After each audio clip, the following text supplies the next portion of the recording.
அபிராமி ஆன்மீகம்.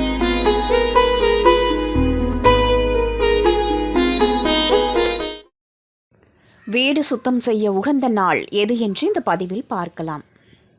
வீடு துடைக்க உகந்த நாளாக ஞாயிற்றுக்கிழமை, திங்கட்கிழமை, புதன்கிழமை, வியாழக்கிழமை மற்றும் சனிக்கிழமை உள்ளது.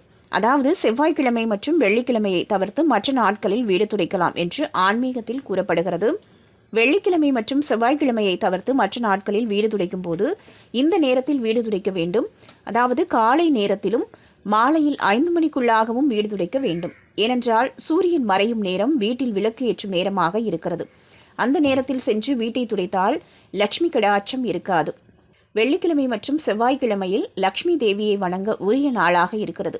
லக்ஷ்மி தேவி மட்டுமின்றி அனைத்து கடவுள்களையும் இந்த 2 நாட்களையும் வணங்கலாம். அப்படி இருக்கும் பட்சத்தில் வெள்ளிக்கிழமை மற்றும் செவ்வாய்க்கிழமை காலையில் சூரிய உதயத்திற்கு முன்பாக, அதாவது பிரம்ம முகூர்த்தத்தில் வீட்டின் பூஜை அறையில் விளக்கேற்றி கடவுளை வழிபட வேண்டும்.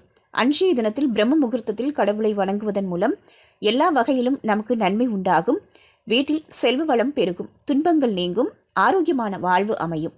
இப்படி ஏராளமான நன்மைகளை பெறலாம். அப்படி இருக்கும் பட்சத்தில் செவ்வாய்க்கிழமை மற்றும் வெள்ளிக்கிழமைகளில் வீட்டை சுத்தம் செய்து கொண்டிருந்தால் பூஜைக்கான நேரம் தவறிவிடும். அதாவது சூரிய உதயத்திற்கு முன்பாக பூஜை செய்ய முடியாது. இதனால்தான் வெள்ளிக்கிழமை மற்றும் செவ்வாய்க்கிழமையில் வீட்டை சுத்தம் செய்யாமல் அதற்கு முந்தைய நாளே வீட்டை சுத்தம் செய்து துடைக்க வேண்டும் என்று நம் முன்னோர்கள் கூறி சென்றுள்ளார்கள். இதுபோல பயனுள்ள ஆன்மீக தகவல்கள் மற்றும் ராசி பலன்கள், நட்சத்திர பலன்கள், அதற்குரிய பரிகாரங்கள் கேட்டு பயன்பெற எங்களது அபிராமி சேகர், ஆஸ்ட்ரோ சேகர், அபிராமி ஆன்மீகம் சேனலை லைக் செய்து உங்கள் நண்பர்களுக்கும் ஷேர் பண்ணுங்க.